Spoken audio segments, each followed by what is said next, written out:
Irmãos, enquanto o Dr. Valmir chega, eu vou ficar lá atrás, que nós vamos ter um momento de perguntas e respostas, então eu vou ficar com o microfone lá atrás. Quem quiser perguntar, no momento que ele indicar, aí eu vou sair com o microfone pelos irmãos que tiverem alguma dúvida. Mas é para perguntar, viu, irmãos? Para perguntar, né, pastor? Doutor? Deve, ele falou deve.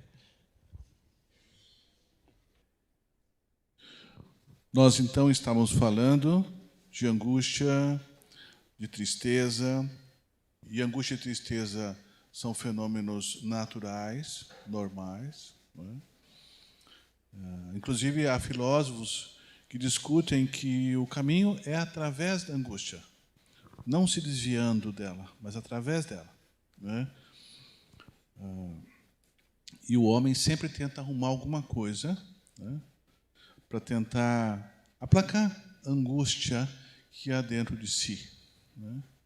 Então, o próprio Kierkegaard, ele fala que o homem usou a estética, a ética, a religiosidade para tentar superar a angústia. Não é? Só que a estética fracassou.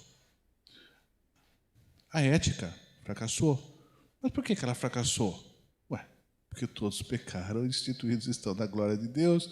Então, como é que o homem pode se achar tão bom ao ponto, né, de superar isso? Não. Então, a ética fracassou. Bom, então a religiosidade. Não é?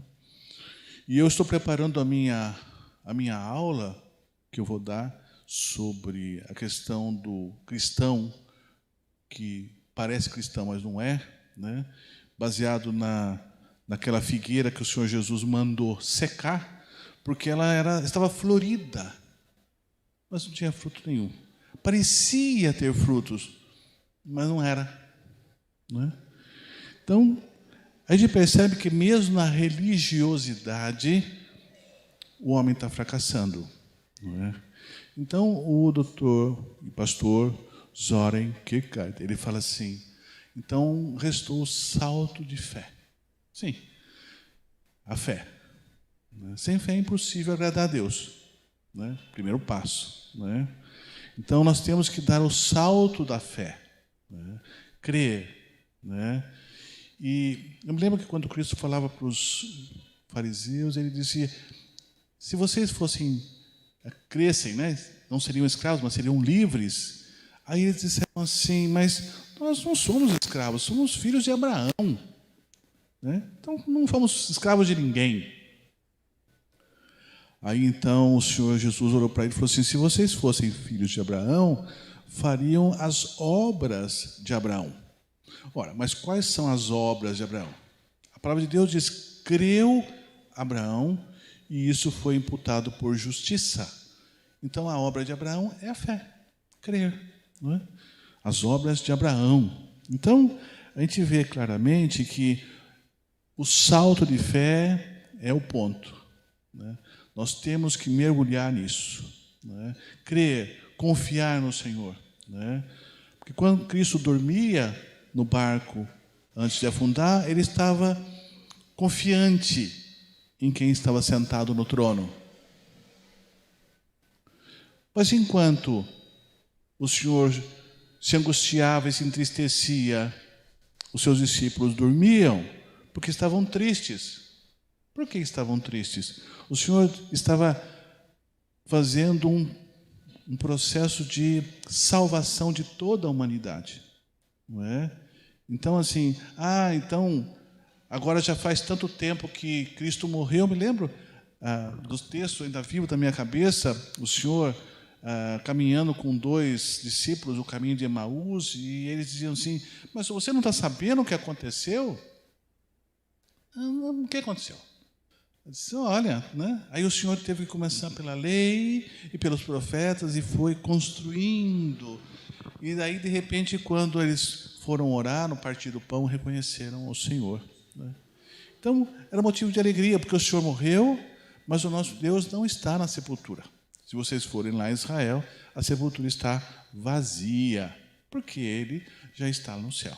Né? Então, nosso Senhor vive. Né? Então, nós temos que ter fé. Né? Essa questão de vicissitudes dessa vida, os sofrimentos dessa vida, elas devem nos fortalecer, não é? Porque a gente percebe claramente, deixa eu ver se eu acho esse texto aqui bem interessante, da...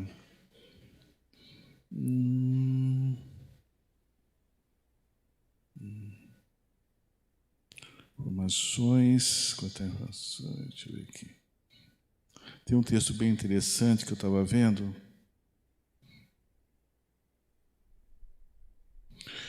Porque o segredo, não é? E o sucesso da perseverança não é só vencer, é continuar, não é? Porque se você desistiu, então que perseverança é? Né? Então o sucesso da perseverança, da persistência, é você continuar. Então, quando nós estamos falando aqui de angústia e tristeza, não é?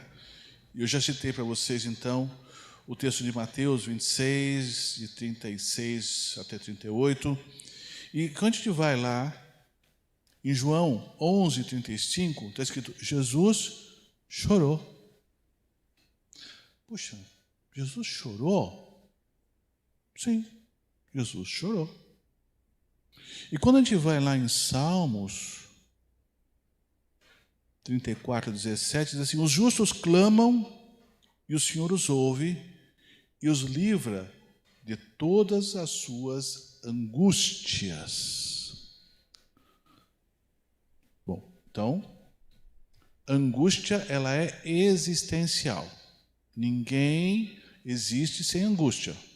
E a tristeza é o processo natural de nós elaborarmos a angústia, colocar ela no curso da nossa vida e conviver com aquilo. Conviver com, seja lá o que o Senhor Deus nos espera ao longo dessa jornada de vida. Agora, depressão não tem nada ou muito pouco a ver com a tristeza. Por quê? Porque depressão é uma doença, não é? Tem base, os estudos mostram que tem um componente genético, tá? E esses estudos, você pega os livros de psiquiatria inflamatória, de imunopsiquiatria, a gente percebe que a depressão tem um componente inflamatório, não é? Você percebe, assim como o estresse, que se for crônico, ele ativa as sirinas pró-inflamatórias. A depressão também. A depressão tem um desequilíbrio entre as interleucinas, os fatores de necrose de tumor, né? Então, assim, peraí, a depressão é uma doença? Sim, a depressão é uma doença, né? A tristeza? Não. E aí, então, as pessoas ficam tristes e vão ao médico para tratar da depressão. Né? E para mim convencer uma pessoa que ela não tem depressão? Pensa que é fácil? Não, eu tenho. Eu digo, mas você está triste. Não, eu tenho depressão.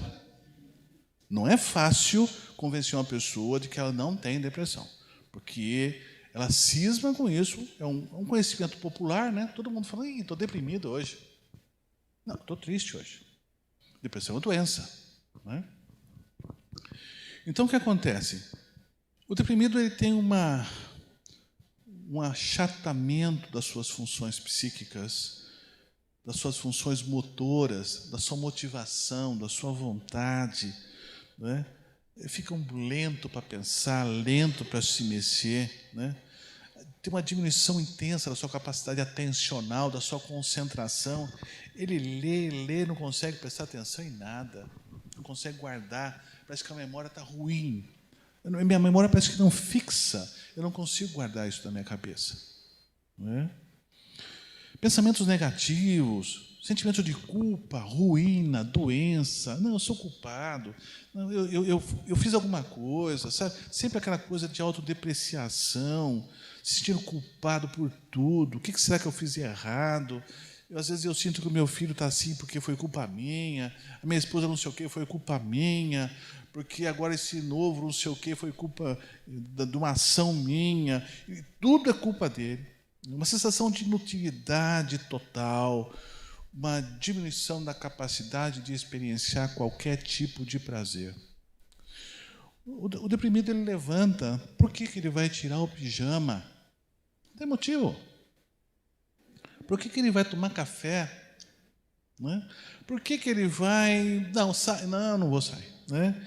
O deprimido ele quer ficar quieto no seu quarto, no escuro, de pijama, anda o dia inteiro de pijama, né? Não fala, né? Muito pouco, quase nada.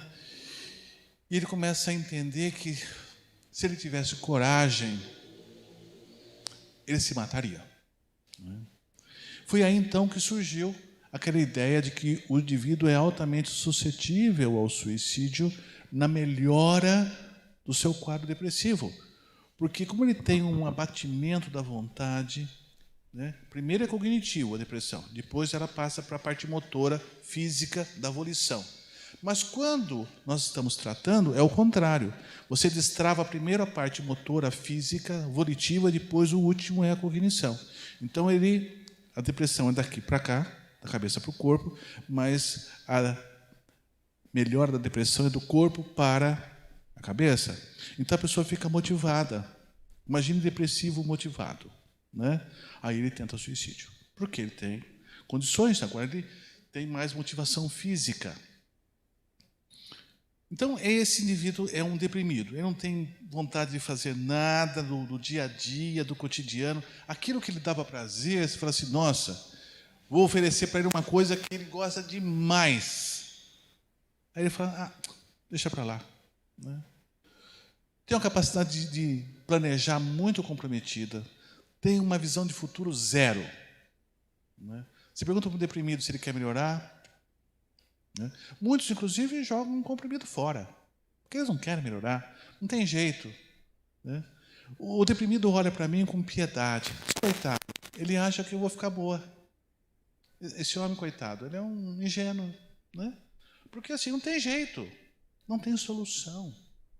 Agora, o triste não. O triste corre no médico. Eu não aguento mais. Eu estou no desespero total. Aquela coisa toda, porque o triste, ele consegue verbalizar o seu sentimento. O deprimido não tem interesse. Mas o indivíduo triste, ele é querelante, ele fica questionando, ele fala. Ele diz, olha, estou passando por isso, eu não suporto mais passar por essa situação.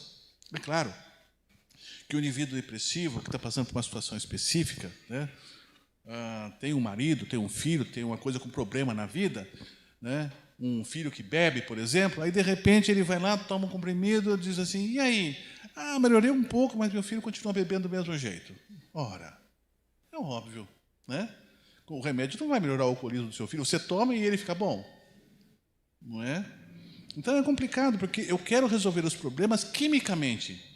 Aquela coisa do pensamento mágico, né? Tomou Doril, a dor sumiu. Né? Então, é a visão de que se eu tomar um remédio, a solução está alcançada. E não é assim.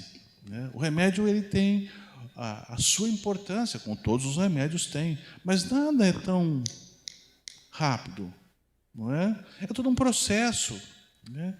Eu tenho que analisar todas as coisas pelas quais estou passando, e aí eu vou ter que ter trabalho. Mas por que eu tenho que ter e o deprimido não tem? Porque o deprimido, se você colocar em terapia, ele não vai ouvir nada. A vida... Então, tem que dar remédio para ele. Mas o triste eu posso colocar. Porque ele consegue equacionar as coisas. Né? Então, é claro que o deprimido, né, vai precisar tomar um remédio. Porque é uma doença. Né? E é muito comum, né, no nosso meio, as pessoas dizem, não, você está deprimido? Pega um tanque de roupa para você lavar, faça alguma coisa, vá para o shopping, né?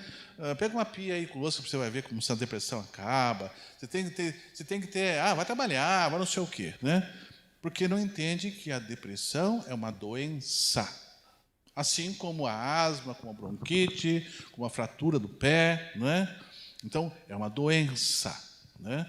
Agora, a tristeza não. Né? Cristo não teve depressão. Cristo teve tristeza. Cristo não teve ansiedade. Cristo tinha angústia. E Cristo chorou. Bom,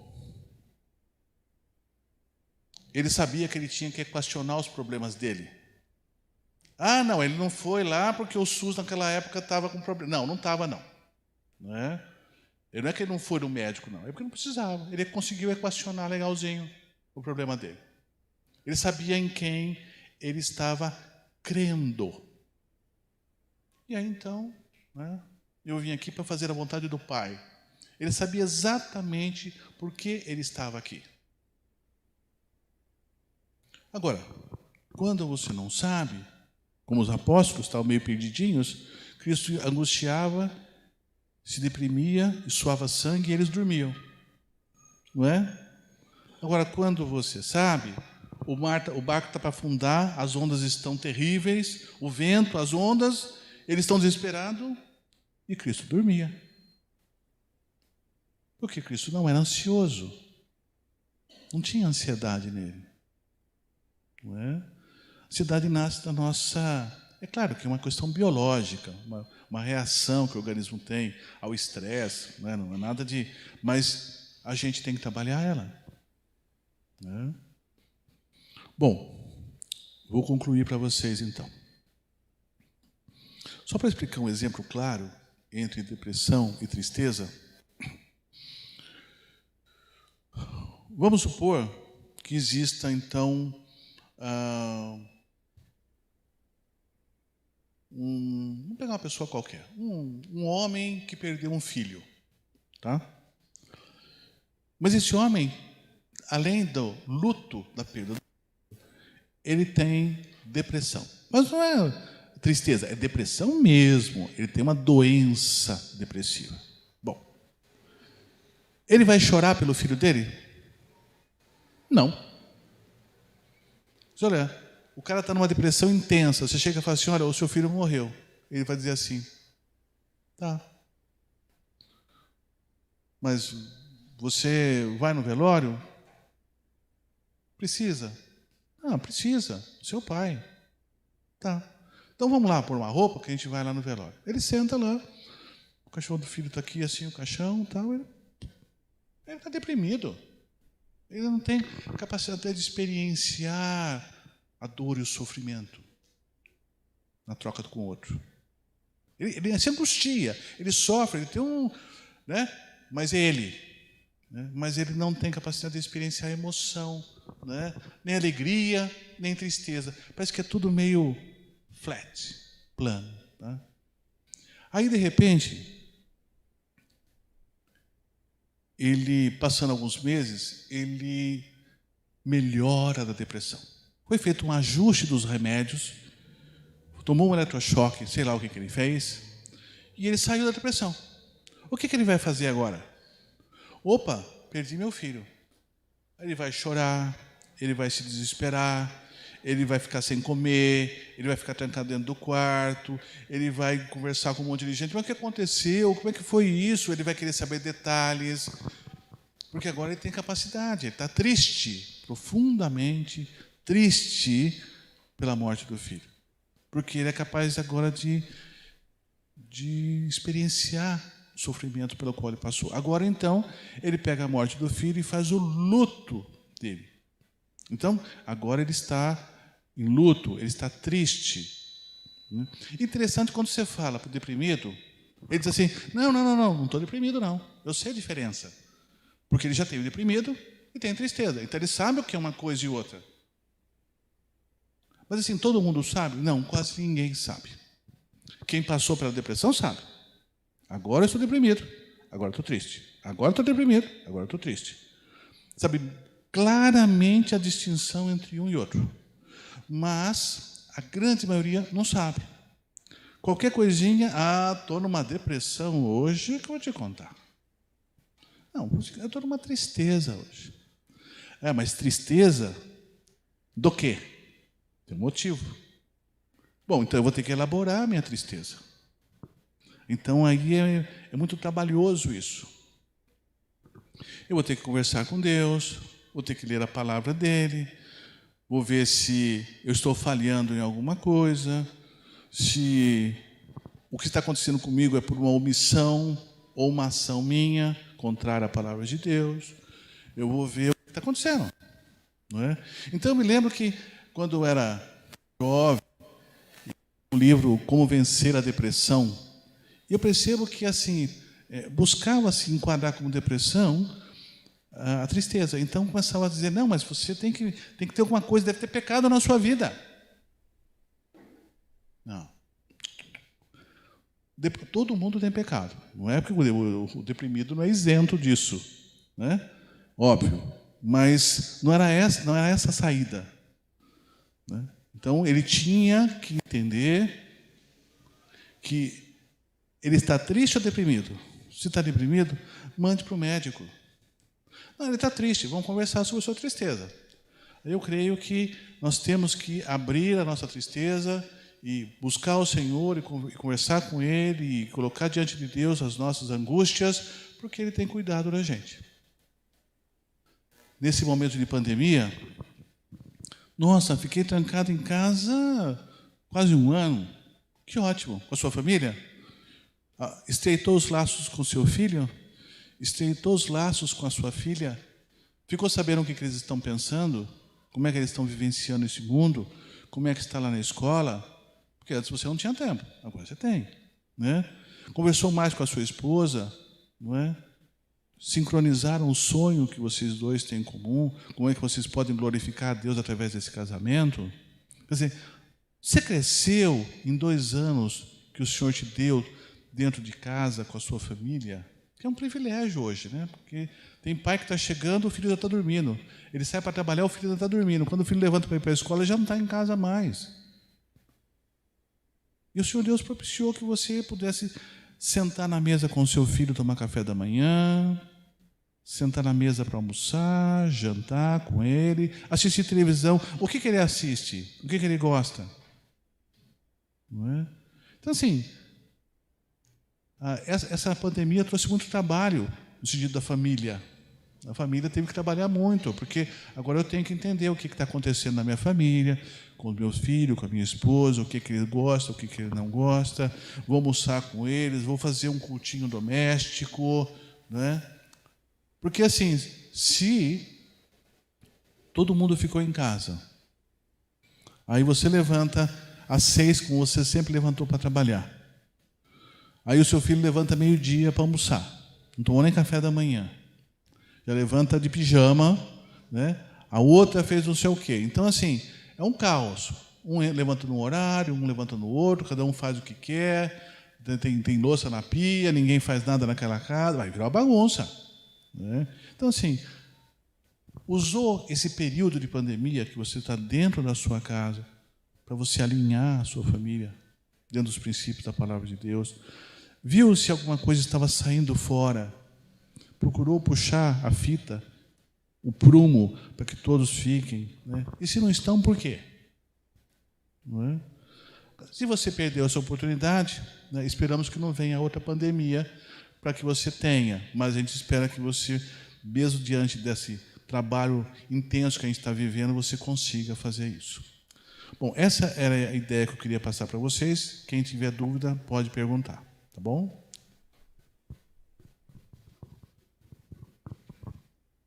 Pois não. Som. Sobre a depressão, o senhor comentou que é um achatamento das funções neurológicas, é isso? Cognitivas, isso. Cognitivas. Emotivas, enfim. Isso tem a ver com a memória. Memória. Atenção. E algo mais. Planejamento do futuro. Planejamento e lembranças de... memória em geral, sim, né? Sim. Quando a pessoa tem depressão, tem a medicação que às vezes muitas vezes ela consegue se recuperar. Ela vai ser sempre, mesmo ela recuperada, sem medicação, conseguindo ter uma vida normal, ela pode ter recaídas, mas ela sempre vai ser uma pessoa depressiva. Por ser genético, ela pode ter estágios de melhora, pode ter recaídas. Então, a depressão ela tem uma predisposição genética. Então, o fato de eu ter depressão, ela não isenta de ter uma nova crise. Certo. Né? Porque, assim, a gente tem uma ideia equivocada a respeito de doença. Doença tem controle, não tem cura, né? Quais doenças têm cura? Bom, gripe tem, infecção de urina tem, resfriado e pneumonia. Os quadros infecciosos geralmente têm cura, né? Mas as doenças, por exemplo, eu sou diabético, não tenho cura, né? Eu sou hipertenso, eu tenho 24/14 de pressão. Aí eu tenho que tomar um monte de remédio para conseguir manter em 14/9, 14/10. Né? Tem cura? Não tem cura. Né? Então eu tenho que tomar remédio para sempre. É falta de fé minha. Né? Aí eu vou começar, entendeu? Aí começa a complicar a minha vida, porque se eu pegar alguém que diga que é falta de fé, então vão dizer que eu sou um caso perdido, que estão desistindo de mim, porque, sabe, eu não confessei algum pecado oculto, que não sei o quê, quer dizer, vão tentar me esmagar. Né? Não, eu entendo que eu tenho uma pressão alta, não vou brigar contra o remédio, tem que tomar? Eu tomo. Levantei de manhã, tal, tomo meu remédio e encerro o assunto. Eu vou viver minha vida. Né? Chego de manhã, tomo meu remédio para diabetes e vou viver minha vida. Né? Então, se eu parar com os... mas agora eu estou ótimo, minha pressão está boa, minha glicemia está 95, bom, então agora já posso parar o remédio? Não. Se eu parar, minha diabetes compensa, minha pressão vai lá para o alto e eu posso ter uma outra isquemia cerebral que eu não quero ter. Mas o senhor acha, assim, a opinião do senhor, existe cura? É difícil, mas existe cura para a depressão? Ou não existe? Em termos biológicos, eu estou falando, né? Sim, eu estou falando de pressão alta porque eu estou usando o termo biológico, né? Pressão alta, diabetes, asma, agora, bronquite. tem cura a depressão? Olha, há casos que demoram anos para voltar a ter. Já tive casos que eu tratei, ficaram bem, já tenho 35 anos de profissão, e depois que eu tratei, a pessoa ficou mais de 20 anos bem, né? E depois voltou a se tratar. Então, uma vez depressivo, sempre? Se a senhora quer pensar assim, não, eu não penso. Que pode ser que tenha algum que eu tratei que nunca mais voltou, que nunca mais teve. Mas não voltou para mim, porque não reagudizou o quadro, né? Tá? Pode, eu acho que se a pessoa mudar o estilo de vida, vamos dizer que eu me torne macrobiótico, eu vou dar trabalho para minha diabetes. Imagine só, não como mais carboidrato, só vegetais, coisa, quer dizer, eu vou fazer ela sofrer, né? Bom, eu também vou sofrer comendo aquelas coisas, mas tudo bem. Mas é muito bom, né? Então, se eu tiver uma mudança de vida, tiver algum fator desencadeante e tal, que é necessário, o gene é necessário, mas não suficiente, né? Porque eu tenho gene para diabetes, mas assim, o que é necessário? Bom, necessário o gene mas eu preciso ter uma vida sedentária, eu tenho que gostar de comer doce, e eu gosto... eu tenho que ter aversão à academia. Nossa, quando eu vejo academia, eu mudo até de rua, né? Para não passar perto. Né? Então, eu sou uma pessoa altamente vulnerável a ativar os genes da diabetes. Ativei. O que eu podia esperar? Então, uma vida saudável pode recuperar, no caso, a depressão. Ajuda? Sim. Né? O grande problema é que nós, protestantes, somos preconceituosos com relação à doença mental. Então, eu vejo uma pessoa, às vezes, que está ouvindo voz, é o demônio. Calma, gente, é só uma disfunção fisiológica aqui do lobo temporal. Né? Existe eu já vi chapa de magnetoencefalografia mostrando alucinação na cabeça da pessoa. Não é? É uma coisa biológica. Né? Mas o que é? Pô, tem jeito? Falei, peraí, vou dar um remedinho, a gente dá uma apagadinha nesse neurônio, a gente abafa ele e você para de ouvir voz. Parei mesmo, pronto. Né? Então, é essa a visão. Nós temos que acolher as pessoas, né? Não classificar e colocá-las em sofrimento. Tá? Obrigada.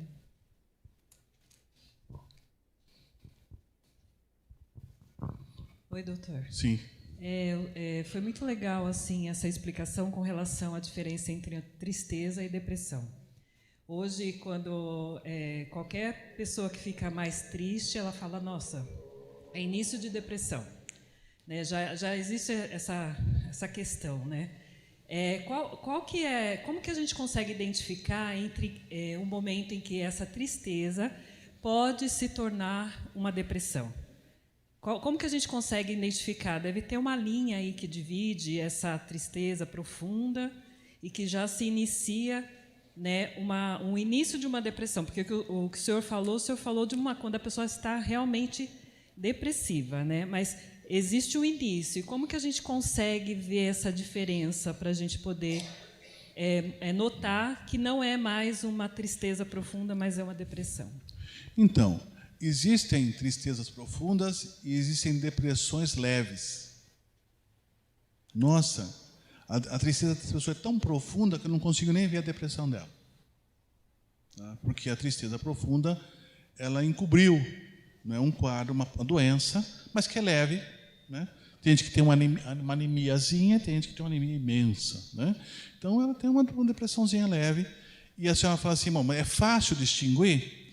Vou dar um exemplo para a senhora. Eu estava numa reunião em Florença, na Itália, e tinha na sala, eu acho que mais de 500 psiquiatras do mundo sentados ali. E aí, então, um expert, um cientista, inclusive brasileiro, foi falar com o pessoal e tinha outros de outras nacionalidades lá. Aí ele falou assim, eu vou dar uns sintomas para vocês, eu quero que vocês me digam o que é. Aí ele falou, aí as pessoas disseram, quem acha que é depressão? Eu acho que 90% dos psiquiatras, não estou falando de pessoas leigas, tá? Psiquiatras levantaram a mão. É depressão? Falou, não, é tristeza. Ora, se isso é complicado para um psiquiatra definir, não é? Porque isso depende de muita, né, tempo de estudo, de avaliação, aquela coisa, para separar uma coisinha da outra, porque é muito tênue, né? Então, assim, não existe uma coisa bem estabelecida, assim, passou daqui para lá, né? Porque é uma questão emocional, né? Então, vá ao psiquiatra, ele vai acompanhando, às vezes na primeira consulta eu não consigo, na segunda, na terceira eu digo, olha, tem uma depressãozinha de base aí, né? Nessa tristeza. Mas não é assim, né? A gente não consegue detectar assim no estalo de dedos.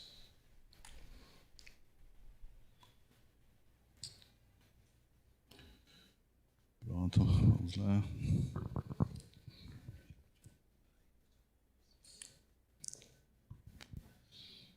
Bom dia, boa tarde. Dia. Bom dia ainda, né? Eu trabalho no APH. Sim. E nesses últimos 2 anos, o índice de suicídio e do diagnóstico de depressão, sabe, tem crescido bastante. Sim. Baseado no que a gente ouviu aqui, o senhor acha que, na verdade, não é a depressão que está aumentando, e sim a tristeza, e os profissionais estão tratando a tristeza como depressão?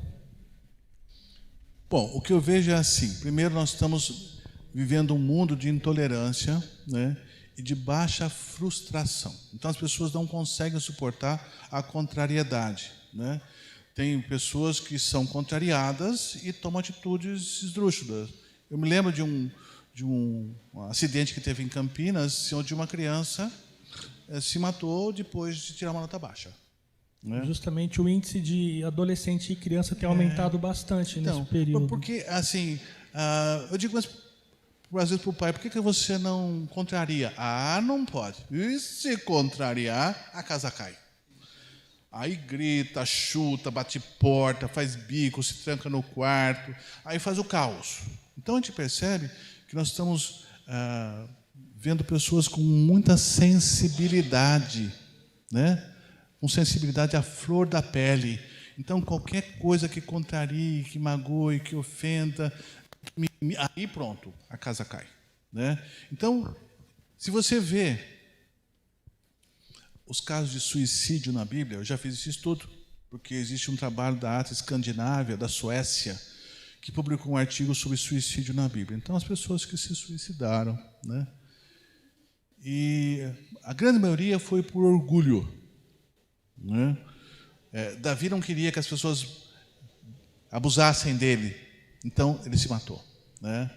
Aí você vê os outros que se mataram. Por que Judas se matou? Não é? Remorso, né? Ele estava deprimido? Não, estava com remorso de ter feito aquilo, né? E aí você vai ver que todos os outros casos, Sansão, por que Sansão se matou? Ele empurrou as colunas e caiu tudo sobre ele. Não tinha depressão em Sansão. Ah, mas ele estava cego. Sim, mas ele falou assim, ainda mais uma vez eu vou experimentar. Aí ele pegou, falou, me coloque perto das colunas. E ele matou mais gente depois que ele estava sem a força, cego, amarrado e coisa, do que durante a sua vida toda. Porque ele simplesmente pegou os pilares e coisa, e todo o prédio desabou e morreu todo mundo. Então, assim, Suicídio é algo muito complexo, porque é um elemento multifatorial, tem um monte de elementos, inclusive a depressão, sim, tem um índice elevado de suicídio, mas também outras causas que não a depressão. Então, a depressão é uma das causas do suicídio.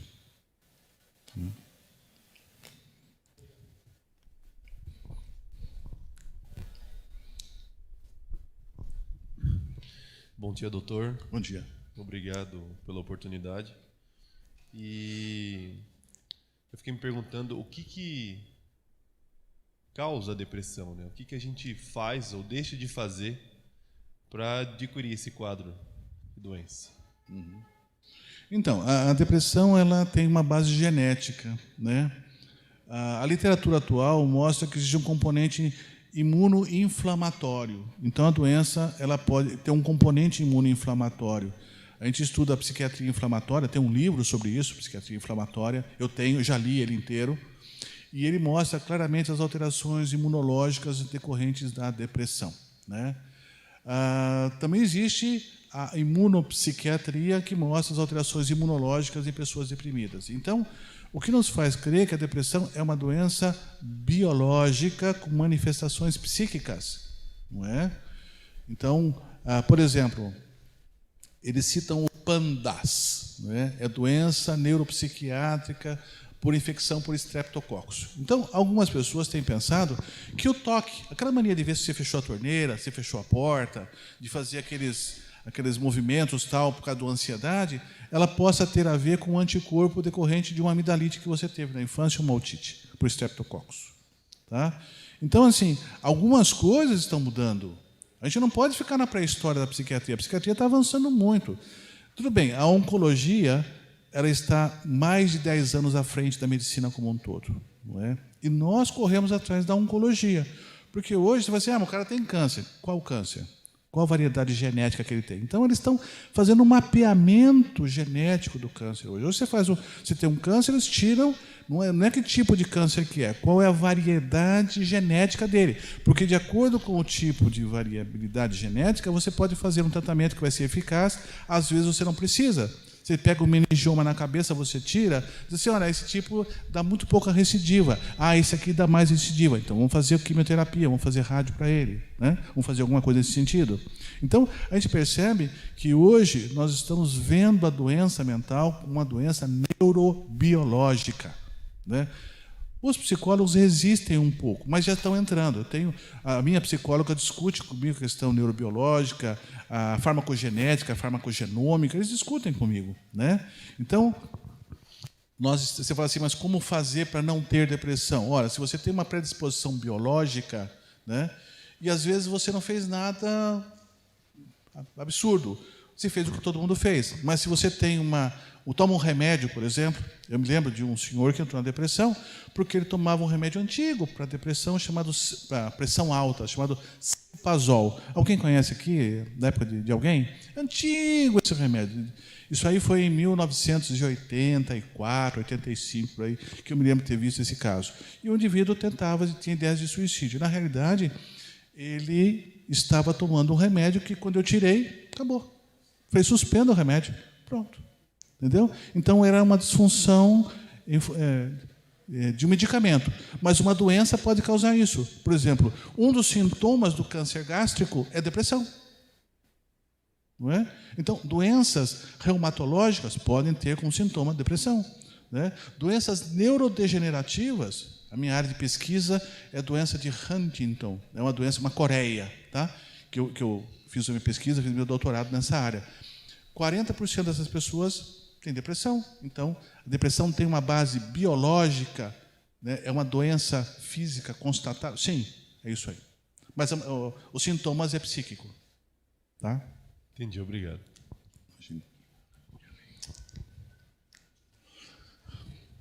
Doutor, eu tenho uma conhecida, uma jovem, hoje já teve uns 40 e poucos anos, e a gente não consegue saber o que ela tem. Por quê? Ela já chegou a tomar até 20 Rivotril por dia, começa com 1, depois vai para 2, assim, e de repente isso já chega aos 20 e ela não dorme. Só fica no quarto, come fora de hora, levanta fora de hora, mas tem uma coisa, é extremamente difícil de lidar com ela, porque ela briga com todos da família, ela teve um histórico com o pai, foi um pai muito difícil, mas ela briga muito com os irmãos por coisas que passaram, como ela cuidou mais dos irmãos por ser mais velha, e ela judia muito de todos. O relacionamento deles é assim, um relacionamento muito, muito difícil, porque é pautado na dor dela. Ela quer que todos olhem para ela e façam por ela o que ela fez por eles. Isso, como o senhor identifica? É uma depressão? Já fez ECT, tá? E não resolveu. Veja, é muito difícil porque eu não consigo falar de uma pessoa específica. A gente não fala, a gente fala de situações, né? Não de pessoas específicas, porque o médico é vedado falar de alguém que ele não examinou. E se ele examinou, muito mais, que ele não pode falar mesmo, né? Mas, assim, vamos de forma genérica. Se a pessoa tem depressão, ela tem um comportamento de achatamento, falta de motivação. Ela não é querelante, ela não cobra, ela não reivindica, não é? Então, assim, esse comportamento não bate muito com a depressão, né? Esse comportamento de ser querelante, reivindicador, briguento, bagunceiro, não bate. Não, deprimido não tem esse tipo de coisa, né? Ele realmente retraído, né? Ensimismado, voltado para a sua própria tristeza, aquele olhar de tristeza profunda, sempre quieto, monossilábico, poucas palavras. Se a gente não prestar atenção nele, a gente, né, entra na casa e sai, coisa. Então, o depressivo, doença depressiva, precisa de cuidados. Se a gente for lá e insistir para ele comer, ele passa o dia sem comer, né? Se você precisa beber água, você precisa ir no banheiro, vamos tomar um banhinho, já faz 3 dias que você não toma banho. Para quê? Não, vamos lá. Eu te ajudo, eu pego sua roupa, né? Então, assim, o depressivo ele requer cuidados. Ele não cria problemas, né? Cria pela própria situação dele. Tudo que ele não quer criar problema. Deixa quieto aqui. Não, sabe? Deixa eu continuar a minha vida. Não, a família vai em cima. Diz, não, por favor, vamos lá, vamos comer uma coisinha, vamos tomar um banho, vamos pôr uma roupinha, vamos, né? Ele não quer sair porque, assim, se eu sair, eu não vou me distrair, vou estragar o dia deles. Então, vamos para o shopping. Não, eu vou ficar aqui, né? Agora, quando eu fico muito querelante, né, muito reivindicador, é eu, não, né? Não vejo isso como uma depressão. Eu vou passar para a Bruna, para aquela irmã de verde, de marrom e verde. Para a irmã, tem umas perguntas no chat lá também, tá bom? Bom dia, doutor. Bom dia. Voltando um pouquinho na pergunta aqui do Renan. É genético, tem aí alguns pontos que podem desencadear essa depressão, e é possível identificar antes de ter os sintomas, se é genético? Existe algum meio, algum exame, alguma forma de identificar para que a gente não faça essas coisas que podem desencadear a depressão? Bom, aí é uma questão de saúde pública, né? Porque você está dizendo assim, eu posso prevenir isso, não é? Eu estou estudando agora, e andei lendo, sobre perdão, por exemplo. Então, agora existe o Handbook of Forgiveness, né? O livro do perdão. E são feitos por cientistas, PhDs, todos são PhDs, dificilmente você vai achar um que não é. E ele é patrocinado pelo pessoal do governo, Secretaria de Saúde, Ministério da Saúde dos Estados Unidos. A gente percebe ali que eles estão fazendo um estudo genético do perdão, mostrando que pode haver diferenças genéticas entre pessoas perdoadoras e não perdoadoras. E aí estão fazendo um estudo de ressonância magnética funcional do cérebro e parece que eles conseguem detectar uma certa diferença entre a ressonância magnética de quem perdoa e de quem não perdoa. Tá? As pessoas que não perdoam, tá? Eu tenho um livro, eu podia ter trazido. Geralmente eu ando com o livro porque as pessoas falam, onde você tirou essas ideias, né? As pessoas que não perdoam, elas são mais resistentes à quimioterapia, ao tratamento oncológico. Então, qualquer tratamento que você for fazer para ela, você não tem o resultado que você teria com uma pessoa que tem um coração perdoador, né? Aquela coisa pacífica, bondosa, tal.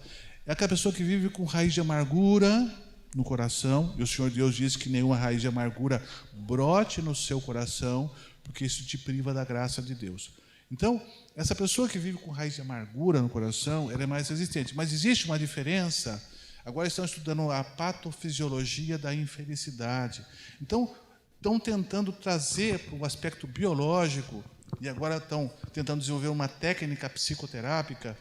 Então, se depressão é uma coisa que tem diferenças biológicas, o fato de ter um componente genético, quer dizer, então, que eu posso me isentar diante de Deus porque eu não consigo perdoar? Não. Não. O gene não é o destino, não é? Então, eu posso chegar e falar, Senhor, o que eu podia fazer? Eu sou diabético. Eu disse, não, você foi diabético porque você comia doce. Eu lembro você comendo doce. Não, mas senhor, mas é que eu tinha o que fazer. Falou, todo mundo tem um tempo. A vida é prioridade. Você faz o que é importante. Por que você não foi caminhar? Você é templo do Espírito Santo. Por que você é gordinho assim? Não é? Então, essas coisas de tentar usar o biológico para se esconder, né? A doença, dizer, eu me coloco atrás dela porque agora eu tenho isso, tá? Né? Tipo, você não pode bater em mim porque eu estou de óculos. Né? Então, essas coisas é muito complicado. Né? Porque a depressão, tendo seu componente genético, então existe um componente genético? Sim, existe na depressão, existe no autismo, existe na esquizofrenia, né? Um componente no câncer de mama, na asma. Né? Parece que realmente poucas doenças não têm uma predisposição genética. Até a capacidade de perdoar ou não parece que tem base genética. Tá? Então, a gente tem que avaliar isso sob essa perspectiva. O que fazer ou não fazer para ter depressão? Bom, se você tem a base genética, vários genes comprometidos, que você é altamente suscetível à depressão, alguns fatores, por exemplo, situações de estresse contínuo, viver em situações difíceis, não tentar resolver as coisas na hora, viver carregando mágoas, noites de sono mal dormida, enfim, remédios, todas essas coisas não ajudam, não é? É como a demência. Eu tenho demência, eu vou ter demência, como é que eu posso fazer para evitar? Eu digo, tenha uma vida saudável, não é? Sabe, evite alimentos superprocessados, né? Caminhe, né? Evite tomar muito remédio desnecessariamente, como se toma. Enfim, tenha uma vida saudável. Né? Evite. Agora tem uma propaganda do duplo cego do refrigerante. Né? Eu tomava muito refrigerante, agora eu sou cego. Né? Então, essa coisa do refrigerante, dos sucos, essas coisas, muito açúcar, muita química, todas essas coisas são fatores que ajudam você a ter uma vida saudável. Né? E que patologias, ainda que sejam genéticas, que não é o nosso destino, não é? Porque se eu fosse macrobiótico, talvez eu não fosse diabético hoje. Mas você não tem um gene para diabetes? Eu tenho. A minha avó morreu diabética, o meu avô morreu cego diabético, o meu pai teve 5 derrames por causa da diabetes. Então, assim, eu tenho um gene muito forte de diabético, mas pode ser que eu não fosse se eu fosse macrobiótico.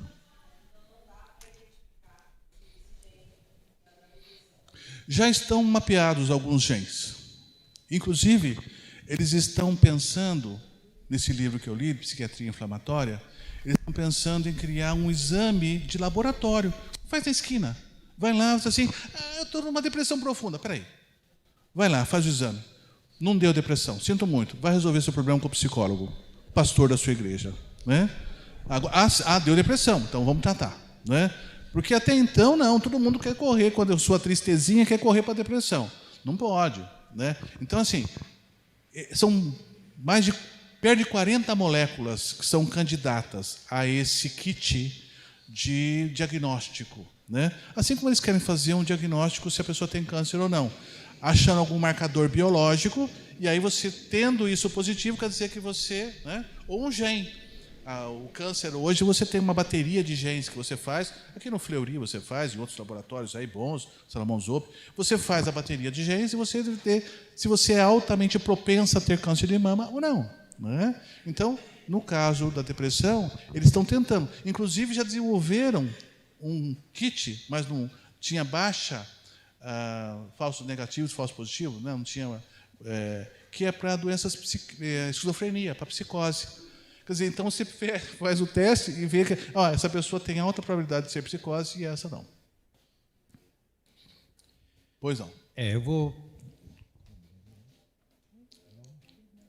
A irmã Bernadette vai perguntar, aí a gente vai ter umas perguntas no chat, aí a irmã e o Paulo, tá Sim. bom? Bom dia, doutor. Bom dia, senhora. Eu tive uma perda há 2 anos de um filho, meu único filho. Sim. E eu estou assim numa tristeza profunda. Sim. Uma tristeza Luto. profunda que nada me alegra.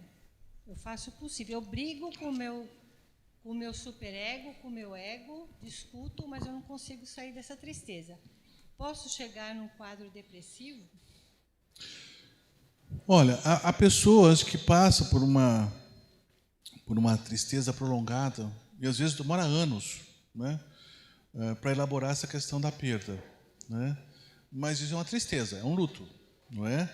Agora, a senhora poderia desenvolver um quadro depressivo? Poderia, não é? Mas aí tem outros fatores que estão envolvidos, né? Mas em princípio, como a senhora detectou, eu estou fazendo o meu luto, né? E assim, nós temos que respeitar o luto, porque a gente percebe que tem pessoas que perderam alguém, depois de 2 meses está no consultório dizendo, nossa, está com uma depressão profunda. Eu digo, mas por quê? Tem causa? Tem motivo? Sim, eu perdi alguém. Ora, se perder alguém, está fazendo luto, né? Então, mas eu não consigo ver ela assim. Bom, então você vai para o seu psiquiatra, toma o seu remédio. Deixa a pessoa sofrer da forma dela, a dor dela. Cada um tem a sua forma de vivenciar a sua dor. E as pessoas devem contar com o nosso apoio, nosso carinho. Não, você precisa largar disso. Para com isso. Não pode. Isso é desrespeitoso, né? Se alguém está sofrendo, a palavra de Deus diz, chore com ele e ria com ele, né? Mas nunca diz, não, isso é por outro caminho. Essa visão já não cabe nos dias de hoje. Vê uma perguntinha do Sim. chat lá. Bom dia, irmãos, graça e paz. A pergunta é da irmã Tânia Andrade. Bom dia, irmãos. Quem faz uso de medicação para depressão há mais de 20 anos já tem dependência crônica? Não há mais como deixar de usar o medicamento, independente da vontade? E a outra pergunta dela mesmo também a fibromialgia é um fator de depressão, necessita do uso de medicação contínua? Bom, a primeira pergunta é quem usa cronicamente se está viciado no remédio. Bom, eu tomo remédio para minha pressão alta, acho que há uns quase 30 anos, quase. E eu não estou viciado em remédio para pressão alta, né? Tomo para diabetes também já há muitos anos, não fiquei viciado em remédio para diabetes. Eu tomo porque é preciso, né? Se não é preciso, a pessoa pode parar com o remédio. Eu tive pessoas já que eu tirei remédio de longa data. Há muito tempo tomando remédio para diagnóstico de depressão. Como não era depressão, eu disse, então nós vamos começar a tirar. Refizemos a avaliação e começamos a tirar, e a pessoa praticamente está com muito pouco, agora quase nada. Então, sim, a pessoa que está tomando remédio por muito tempo, se ela não está com o diagnóstico correto, ela não está dependente de uma coisa, porque ela precisa daquilo. Agora, se ela está tomando um remédio que ela não precisa, então ela pode rever e pode parar, porque não tem essa coisa de, é igual o crack, uma vez usuário para sempre. Não, não tira isso. Nem o crack é. Né? Qualquer coisa que uma pessoa use, né, a pessoa pode parar. Né? Fibromialgia. Tá. A fibromialgia, existe uma relação com um processo imunológico da fibromialgia. A gente sabe muito pouco a respeito dela. Né? A gente sabe que, por exemplo, a insônia agrava muito as dores. Não é? Então, assim, o que a gente vai fazer? Porque a gente não sabe, não tem um marcador biológico, a gente faz o exame de sangue e não dá alterado. Né? Existe um componente emocional? Existe. O estresse, a tristeza ou a depressão pode agravar a fibromialgia, tanto que a gente trata, interessante, a fibromialgia com antidepressivos. Muitas vezes a gente usa amitriptilina, fluoxetina. Né? Hoje a gente usa canabidiol. Né? O canabidiol tem tido um efeito muito bom na fibromialgia. Então, a gente dá uma dose bem... Mas tem pregabalina, tem um monte de outros remédios que se usa. Mas eu embora eu tenha sérios questionamentos a respeito de outros usos do canabidiol, eu estou vendo que para a fibromialgia o canabidiol tem sido excepcional. Ah, mas eu vou ficar viciado em maconha? Não, o canabidiol é um componente da maconha. Assim como a xilocaína que eu tomo no dente para obturar é derivado da cocaína, né? Assim como o opiáceo que eu uso para passar dor vem da papoula, que dá a morfina e a heroína. Então, assim, a questão de droga e veneno, né, é muito pequena. E seja lá o que eu for, se eu usar demais, quantos cantores de rock a gente vê que estava tomando muito analgésico e morreu por overdose de analgésico, não é? Então, tudo demais não é bom, né? Mesmo quem tem enxaqueca, tomar muito analgésico, você pode ter uma cronificação da sua enxaqueca por uso crônico de analgésico. Então, parece que pode piorar. Agora, nós temos uma injeçãozinha que a gente aplica na barriga, e aí é como se fosse uma vacininha, né? um imuno, e aí a melhora é surpreendente, né? Tem pessoas que têm aquela enxaqueca terrível, tal, aí toma aquela injeçãozinha na barriga e o resultado é muito bom. Uma por mês. Próximo. Mais uma pergunta do irmão Marco Serasa. Gostaria que o irmão falasse sobre referência da doença SENEP e epilepsia e os riscos da doença SENEP. Defina para mim o que é SENEP. Só veio a pergunta assim.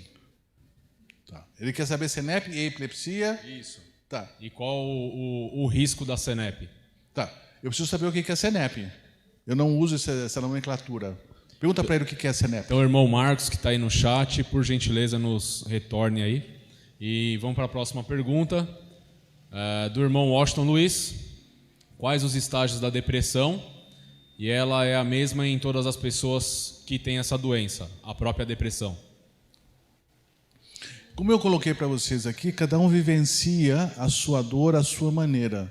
Então é óbvio que eu tenho que ter a doença e eu tenho que vivenciar ela da minha forma, de acordo com a minha história, com a minha tradição, com a minha cultura, com a minha história familiar, com a minha personalidade. A gente chama de patoplastia da doença, né? Como eu vivencio, não é? Então, a gente percebe uma pessoa que perdeu alguma coisa, perdeu um dedo, né? Ela vivencia aquilo de uma maneira.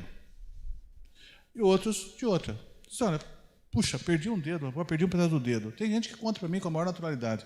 Olha, passei a serra, já foi, pronto, olha, perdi, rapaz, mas tudo bem. A vida para frente. E aí continua. Tem outro que fala, nossa, agora eu fiquei aleijado.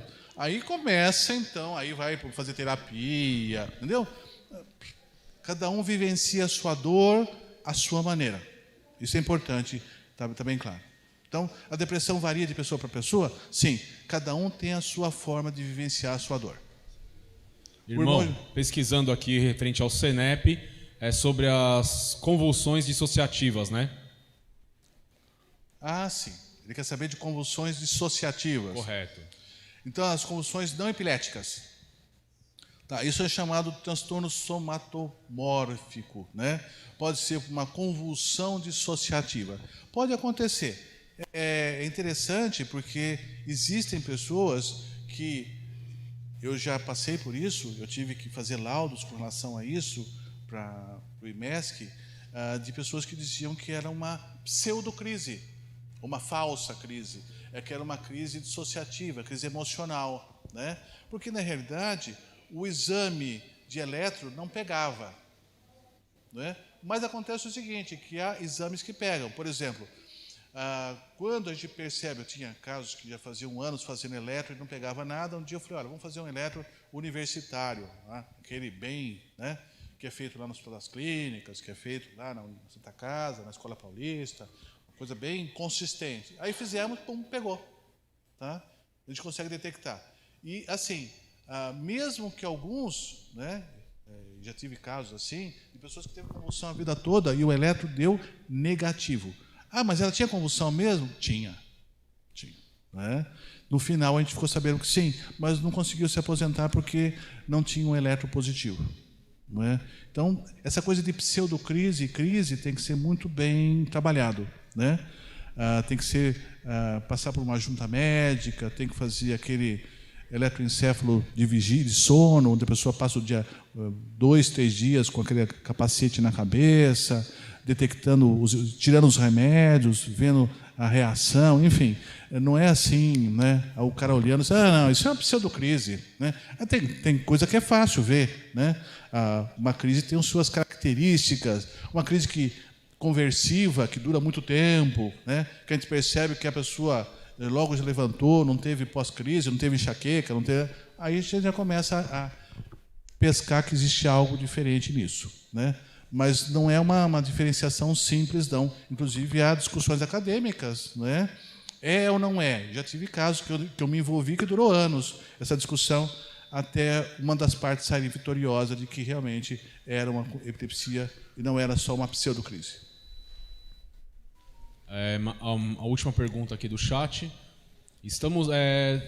Da irmã Suelen. Estamos vendo alto índice de automutilação entre crianças, adolescentes e jovens. Essa situação se dá por profunda tristeza ou a própria depressão.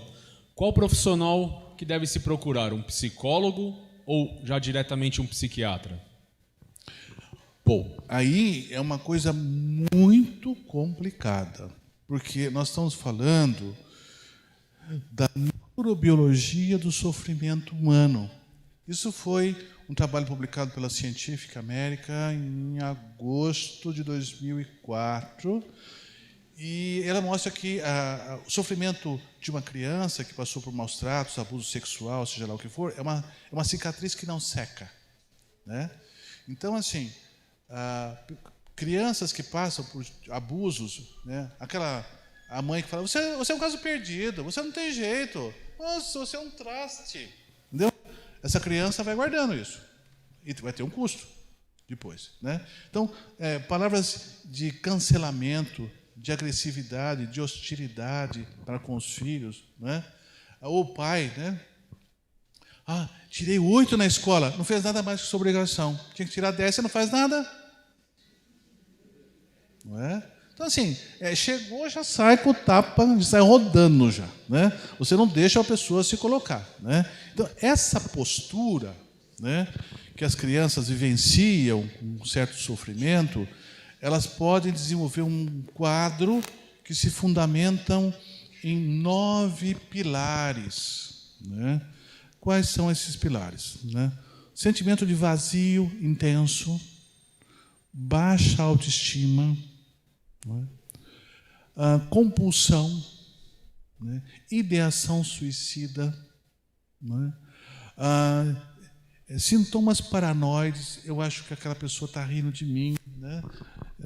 Aquela pessoa está falando lá e rindo, acho que está falando de mim, coisa meio paranoica, né? E comportamento de automutilação, né?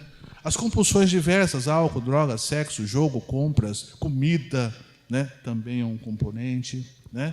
Então, esses elementos que fazem a estrutura do que a gente chama de transtorno de personalidade emocionalmente instável, ou transtorno de personalidade borderline, né?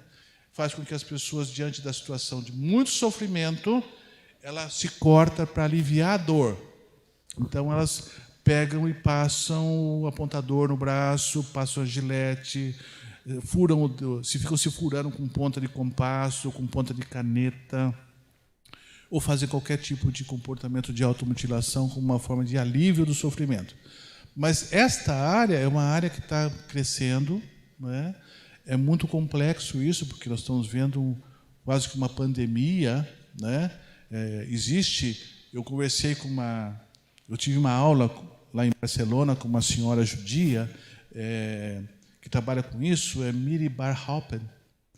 E essa cientista que só trabalha com isso, ela tinha um centro, eu acho que ela era da Harvard, mas ela tinha um centro naquelas cidades próximas ali, onde ela só trabalhava com crianças que passavam por automutilação, se cortavam, se arranhavam, e faziam todo tipo de crueldade consigo mesmo, né? Então, isso requer uma abordagem altamente complexa, tem que passar pelo psicólogo e passar pelo psiquiatra simultaneamente para ser acompanhado. Mas... Bom dia, doutor.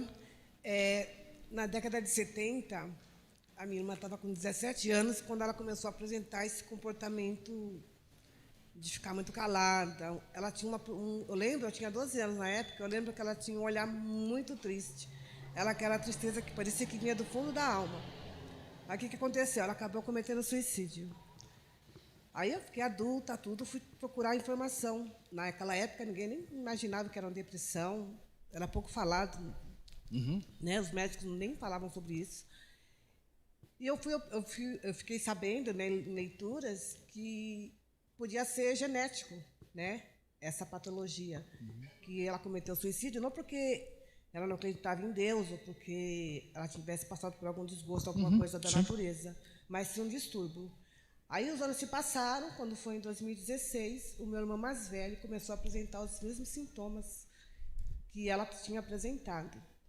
Aí, pelo conhecimento que eu já tinha da situação, porque, né, na época eu era criança, mas já era adulta, aí o que eu fiz? Eu tomei as providências, né, da observação, eu interditei ele, eu pedi a guarda dele, hoje ele vive numa casa de repouso, seguro, não corre mais o risco de cometer o suicídio, e controlado, na medida do possível, os médicos, os psiquiatras conseguiram controlar ele. Eu tenho certeza que ele vai morrer sim um dia, que todos nós vamos, mas de suicídio não. Então, eu acho que é importante a observação da família, do comportamento. Sem dúvida. Sem dúvida. Ela ficou muito calada, muito quieta, e aquela tristeza, assim, uma coisa assim, impressionante. Como que uma pessoa consegue ficar triste daquele jeito? E ela não conversava.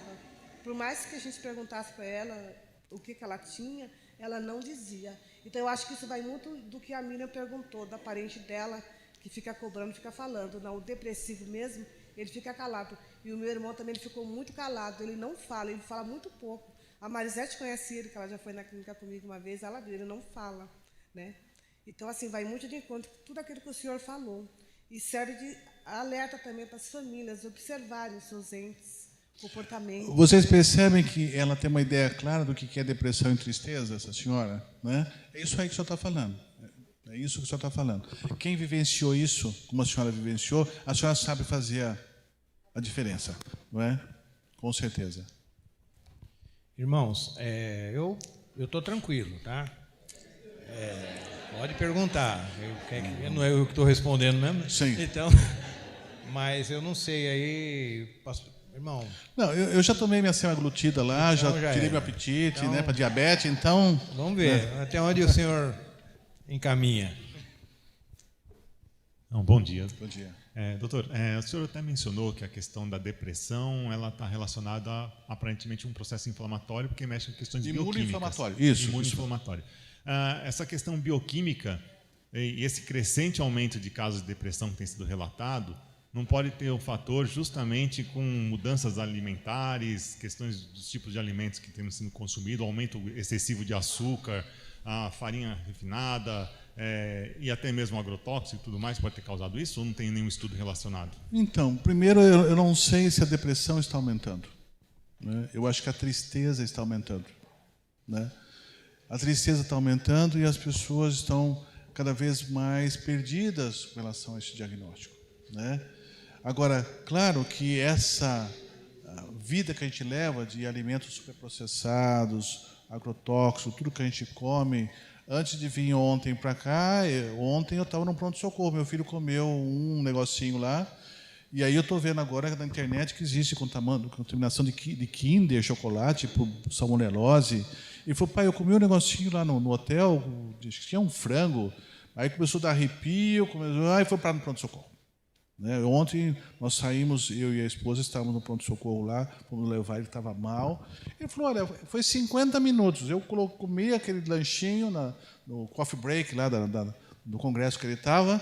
Ele falou assim, de repente comecei a passar mal, daqui a pouco fomos levados para o pronto-socorro lá do hotel, lá no subsolo, lá, o corpo de bombeiro, e eu já estava me dando mal. Então, essas infecções, esses alimentos superprocessados, essas coisas de agrotóxico que... Eu estava vendo o percentual de pessoas que morrem de agrotóxico no Brasil. É considerável. Ué, mas eu não fico mexendo com agrotóxico. Sim, mas você pode comer coisas, né? Tem pessoas que são mais sensíveis. Eu me lembro que ele era garotinho, nós compramos na pista, compramos uma caixinha de morango, demos para ele comer e ficou totalmente vermelho, né? Passou mal, mas passou mal mesmo. Quer dizer, então, tem essa coisa da sulfatação, toxicidade? Tem. É um fator que pode estar contribuindo para muitas coisas, não só a depressão, mas também câncer, e aí uma infinidade de outras patologias. Tá bom? Bom dia, doutor. Bom dia. Nós levamos crianças pequenas, né, 2, 3, 4 anos ao médico hoje, com a variação do tempo, tudo. A gripe é comum, né, entre eles. E aí a gente passa são sempre os mesmos, mais ou menos, né, os mesmos remédios que são indicados, e aí a gente começa com o tempo a tratar as crianças sempre com esses remédios. E aí eu lembro que o senhor falou que a frequência, o exagero desses remédios pode desencadear, não desses, né, mas o exagero de remédios como um todo pode desencadear problemas maiores. Isso pode acontecer também com as crianças?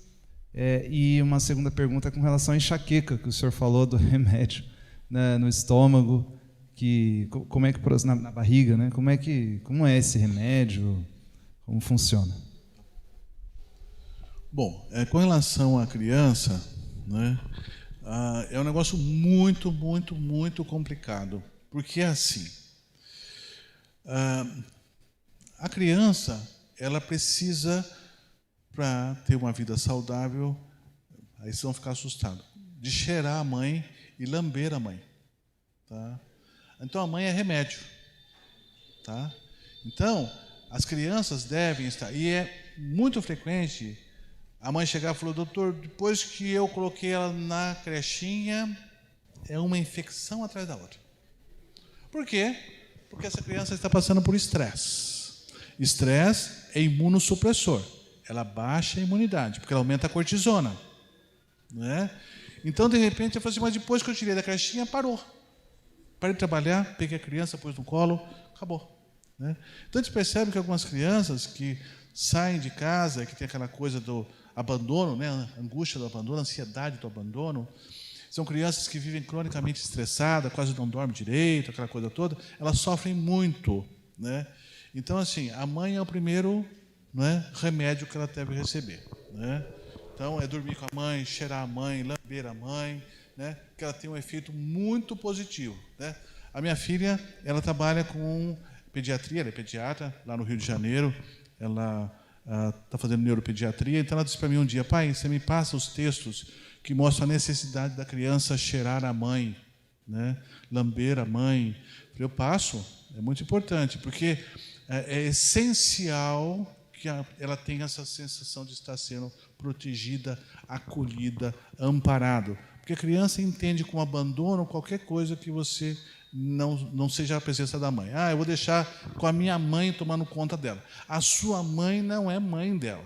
A sua mãe é avó dela, né? E não tem o mesmo efeito.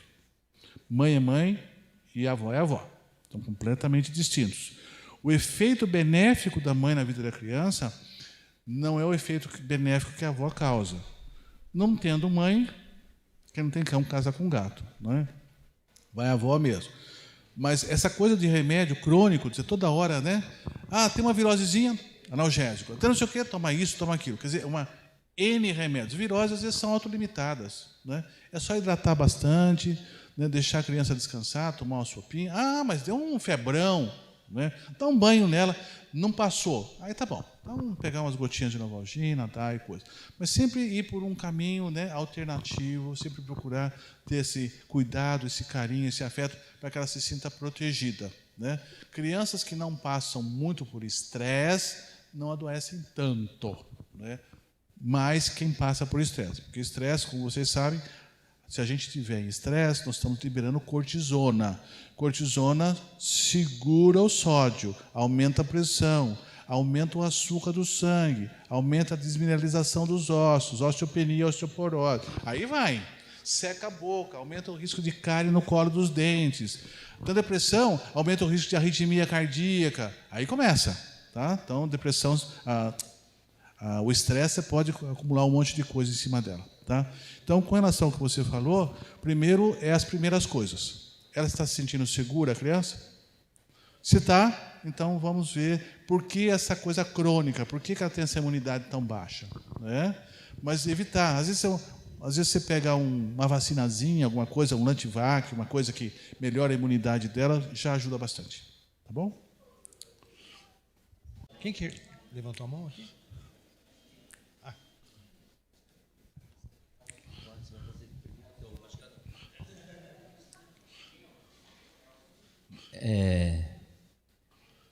Tenho ouvido falar muito em doença autoimune. Sim.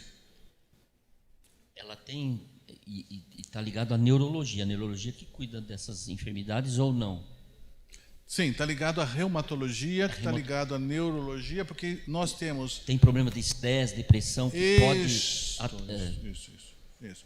Porque nós temos a neuropsiquiatria, a psiconeuroendocrinologia, porque endócrino faz parte do estudo da psiquiatria, as doenças mentais por disfunções endócrinas ou neuroendócrinas.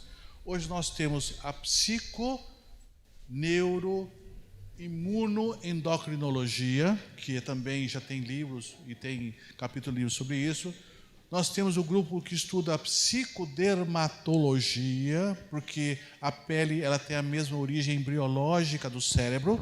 Então, pessoas que passam por estresse começam a ter vitiligo, começam a ter dermatoses, começam a ter urticária. Tá? Então, a psicodermatologia, a alopecia areata, começa a ter quedas de cabelo e tal. Então, tem um grupo de cientistas, a John Hopkins é uma que está na vanguarda disso, e ela estuda, então, a psicodermatologia. E existe o grupo da Áustria e lá da Ásia que faz a psicogastroenterologia, que são os distúrbios psiquiátricos gerados por disfunções do sistema digestivo. Porque o sistema digestivo é o segundo cérebro do corpo, né? E aí, então, existe uma patologia chamada leaky gut, tá? Que é uma alteração da permeabilidade do intestino, causado por substâncias tóxicas, né? Então, por exemplo, muito refrigerante com pH ácido, ele quebra a barreira, né? E começa a absorver toxinas que não deveriam ser absorvidas.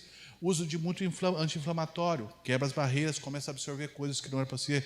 E essas substâncias absorvidas começam a gerar enxaqueca, ansiedade, depressão, né? Que é uma das causas que a moça perguntou, existe alguma coisa que pode gerar isso.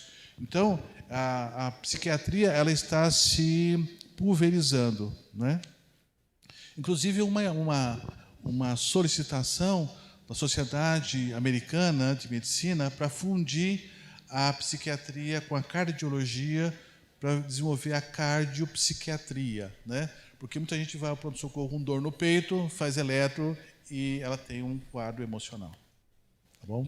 E parece que as doenças autoimunes estão aumentando? Sim, sim. Então. Muito estresse, né? Não só, né? Somos complicados. Né? Somos, sim. Precisamos da misericórdia de Deus todos os dias. Amém, né, irmãos? Acho que deu para esclarecer muitas dúvidas, né? O pastor quer encerrar com alguma palavra, alguma coisa? Não, eu acho que não havendo mais dúvidas, eu agradeço muito a vocês o convite. Gostaria de tirar todas as dúvidas de vocês, mas algumas coisas são muito complicadas, né? Essa, por exemplo, do borderline é uma das coisas que eu leio muito, estudo muito, de se automutilar, muito complexo isso, envolve um monte de questões. A da enxaqueca, gostaria também de tirar as suas dúvidas, eu sei que, mas assim, também é outro tema, tem pessoas que fazem palestras, escrevem livros sobre enxaqueca e tal. Então, não dá para responder assim, né?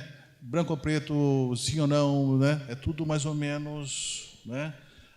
É por ali. Não tem nenhuma. A gente não fechou nada na medicina. A medicina ela está em aberto e está em amplo desenvolvimento. Tá bom? Então eu agradeço vocês. Um bom dia. Amém.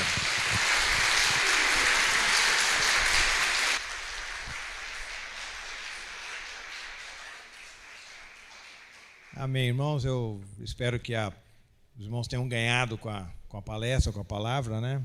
Até porque bem embasada nas Escrituras, e nós somos muito gratos ao Senhor pela presença do irmão, pelo dom que o Senhor deu ao irmão, e o dom tem sido usado para servir a igreja do Senhor. Eu vou convidar o pastor Danilo para fazer a oração de encerramento, e à noite, às 19 horas, teremos o nosso culto. Amém, irmãos? Que Deus abençoe a todos. Amém, queridos irmãos. Vamos ficar em pé. Obrigado.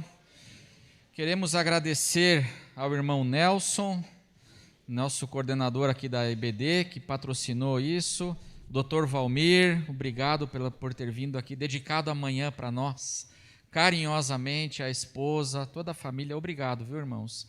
E 19 horas, não fique em casa vendo coisa ruim lá, porque aumenta só, né, a tristeza, né, irmãos? Vem para cá, porque aqui é boa nova, né, evangelho. Então, 19 horas, volte para cá, vamos cultuar a Deus. Vamos orar? Feche os seus olhos, abra o seu coração para o Senhor. Nosso Deus e nosso Pai, louvado seja o teu nome por essa manhã. Obrigado, Senhor, obrigado por tantas informações. Foi a palavra do Senhor para nós hoje. Obrigado pela vida do Dr. Valmir, sua esposa, sua família. Abençoa, Senhor, o trabalho dele, o ministério, a casa, a família, Pai. Nós pedimos que o Senhor continue abençoando ricamente esse teu filho, esse teu servo. Abençoa a vida do irmão Nelson, sua casa, família, Pai, o seu ministério aqui na igreja também. Somos gratos ao Senhor pela vida deles. E abençoa cada irmão, cada amigo que veio aqui nessa manhã, os que estão em casa, que eles sejam, Senhor, visitados pela tua graça e tenham a vida dirigida pelo Senhor. Cheios de gratidão nós oramos e agradecemos em nome de Jesus. Amém. Amém.